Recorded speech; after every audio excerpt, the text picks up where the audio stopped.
business out of the way here. If you have not had your hearing checked when you reach my age, you might want to get your hearing checked. I know you were going to go there. Yeah, sorry. The hearing clinic, Dr. Amy Arnold is awesome, and she's a doctor of audiology, and you can reach her at 810-225-2205. I think I need to get my eyes checked, too, because I'm having trouble reading this. Did you say Amy Arnold's awesome audiology? I did, didn't I? Yes, that's great. That's a Dr. Seuss thing right there. I heard that. 810-225, I'm hoping that's a 5, 225-220. My eyes are just denigrated. Dr. Arnold, bigger print in your ads. Yeah, we'll figure it out. But anyways, get your hearing checked if you might need hearing aids or something else. Don't take it for granted. You know sometimes I mean? you just need to prove to your wife it's her, not you. You know? Oh, I'm in trouble. You are in big trouble going home for that. Okay, well, we were talking about the Omnibus, and some of us are angry. Some of us are both angry and whatever. I just think we need to put the blame in the proper place, right? Let's take a call from Todd, Whitmore Lake. Todd, welcome to the show. Hey, thanks a lot, Gary. How you doing? Good. I want to hear your opinion, man. You want to talk about the Omnibus or lack of morality in Congress that goes with it? Absolutely not the Omnibus, because, I mean, there are a lot of things are being said about it that I agree with in regards to what a travesty it is. Oh, God. Yeah, you scared me there. We funded Planned Parenthood for $500 million, folks. Yeah. And they don't even do breast exams, right? We funded baby murdering. That's what we did.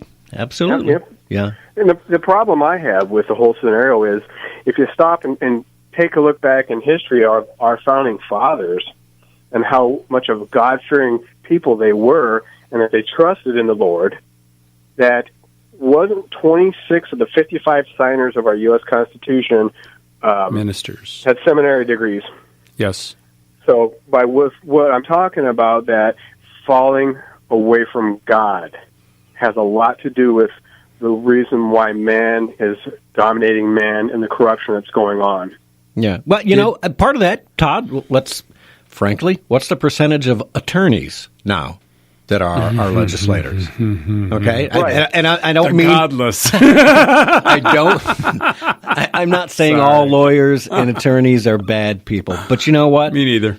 These are people who make their living by making things so complicated that you need their services in order to conduct business. This is what they do for a living. And so why do we keep putting... You know what? There should be some kind of a law that states you have to get more verbiage out of these things. Didn't John Adams say that without God and religion, our republic would not survive? I believe that's true. I believe he said that. And I believe it's true whether he said it or not, but I believe he said that, yeah. But also, with anybody, you can be anything you want, right? In your life, as you growing up, you want to be a president, you want to be fireman, a policeman, anything you wanted to be, you can. But when you've got somebody that doesn't come from the same cloth of corruption that these politicians in U.S. Congress come from, that person that stepped in there to take the reins of the country is currently, even from the day he was a candidate, was bound for destruction by all of these people that didn't want him because, Yeah. Here's an outsider coming in, and he has to do the best he can. And to this point, after 14 months, 15 months as president, he has lived up to my expectations. Am I happy about everything? Absolutely not. Am I happy about this bill? Absolutely not. I don't know what choice he had other than to veto it. I would like to have seen him at least veto it once and then have him bring it back again. But they might have just overridden his veto, and what would that have done? Right? Yeah, so I think put him between a rock and a hard place. Yes. And just like you said, that these spineless, gutless wonders, I mean, we have the whole thing in D.C. as far as it goes with Republicans. Great, I'll call you Republican, but most of them are probably rhinos.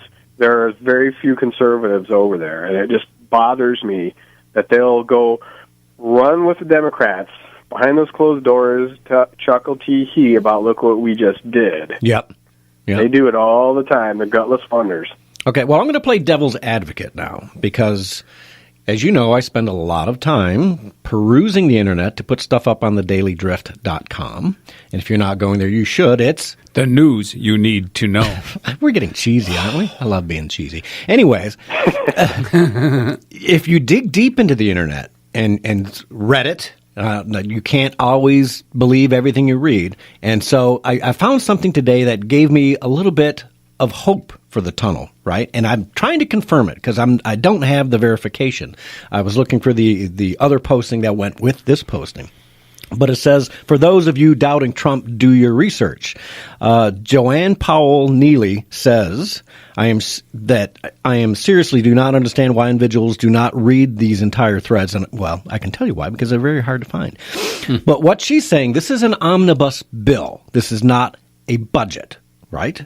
So according to the people at Reddit, at least 4 or 5 people that are heavily into doing the research, there's a reason that Donald Trump may have done this. And he's saying, and what they're driving at, being an omnibus funding package and not the budget, it gives the president a lot of leeway as to how he spends that money. They can suggest this is what it's for. How quickly he spends it or doesn't spend it is all up to the president. And this is what, let me finish, this is what Barack Obama did for 8 years because he didn't have a budget. So he spent when he felt like it. He didn't spend when he felt like it. He used it in ways that a lot of people said, you can't do that. Yes, he can because you didn't pass a budget.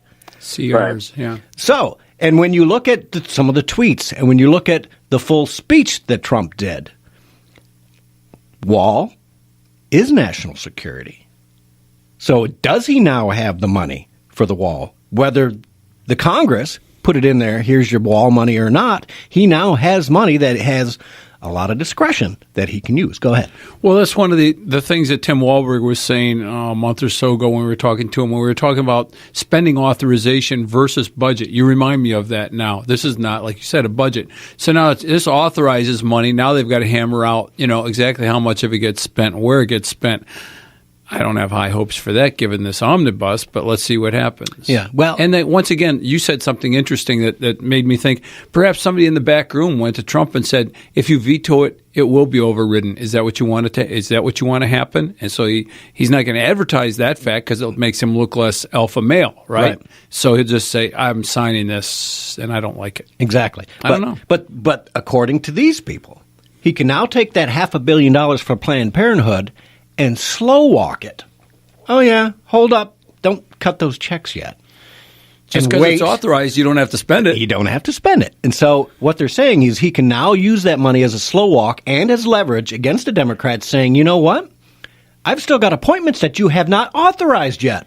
And I'm not cutting any of this money loose until you finish my appointments or whatever else he has on the table that he wants to get done. This now becomes leverage for him because Congress has failed to do a budget which would force him to do these things. Is Wahlberg next week or the week after? Next week's April. Next week is April? No, I'm sorry. Sunday is April, so it'd be the weekend so the weekend after we'll have Tim and see if we can get him on to see if this is true. In the meantime, I'm going to go back and keep he voted digging. For it, too. But it does make sense, right, as to, well, I can tell you probably why Tim and all the other, well, some Republicans are just spendaholics, period. I'm not sure that I would put Tim in that. I don't think Tim is a go-along, get-along kind of guy sometimes, so I'm sure he was like, I don't want to be blamed for the shutdown. And I think that's the way a lot of Republicans. I don't want to be blamed for the shutdown. Well, it's 2018, it's election year. If it were 2017, I would have given the finger to the whole crew and said, you know what, shut the government down. Shut it down, because you know what, in the end, how does it affect each and every one of us? It doesn't. Yeah.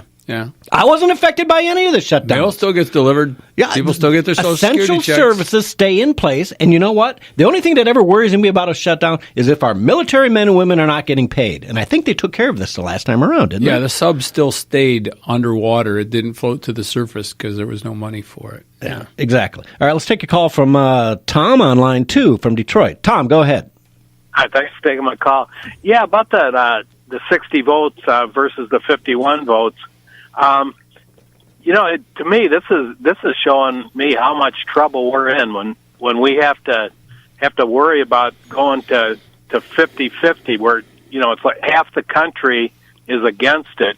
Something as fundamental as taxing and spending is in the Constitution. That there's the general taxing clause that says Congress has the power to tax and spend for defense and the general welfare.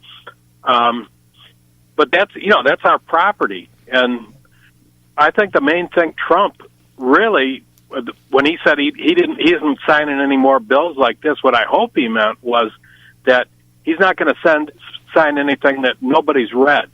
I heard a clip of him on the news or someplace where he said that they put this 2,000-page document down on everybody's desk and don't. I think it was 12 hours or something. Nobody can read that. It's Obamacare. It's Obamacare. Yeah, the Republicans just did the same bloody thing that the Democrats have done repeatedly. They're throwing these giant bills that are being crafted by the special interests and the lobbyists, and they're not reading it. They're just throwing it in and saying, we got to get it done because we're going to run out of money and have to shut the government down. But it's your fault that you're running out of time because you're lazy. And you know what? Do a bill yourself. Write your own bloody bills. There's 525 of you in the House.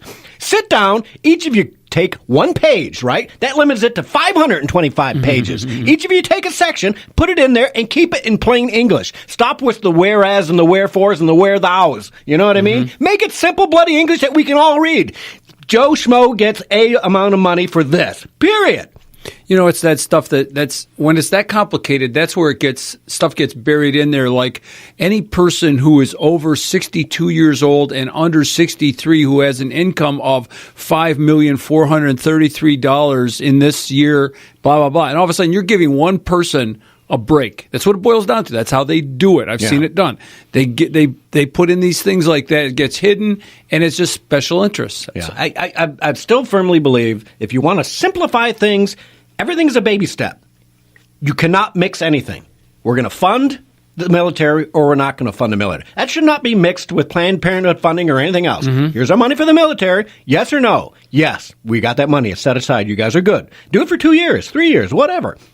Now let's look at Planned Parenthood, and we're going to put it on its own merits. Do you guys want to fund Planned Parenthood or not? Yes or no? That's it.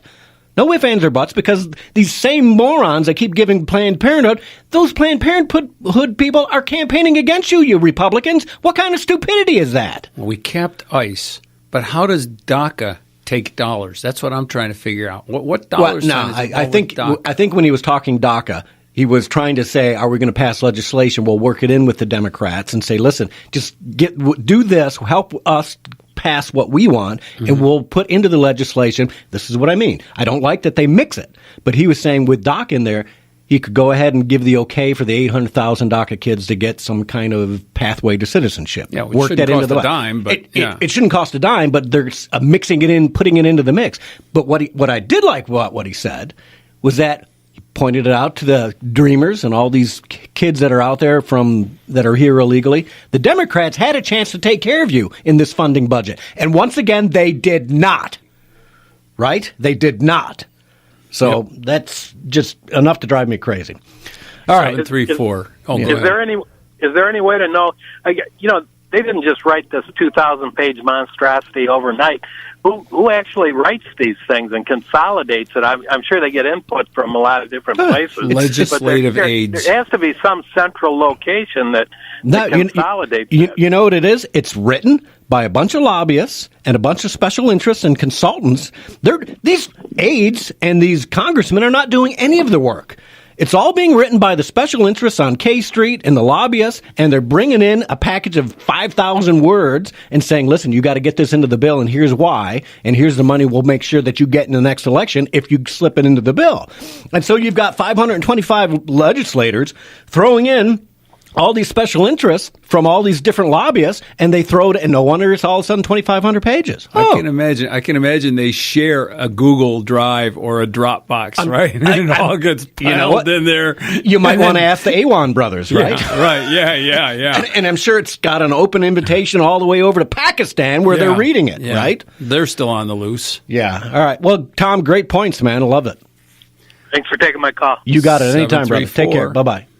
So, yes. 822-1600? 822-1600. 734-822-1600. Call into the show. Give us your thoughts on the omnibus.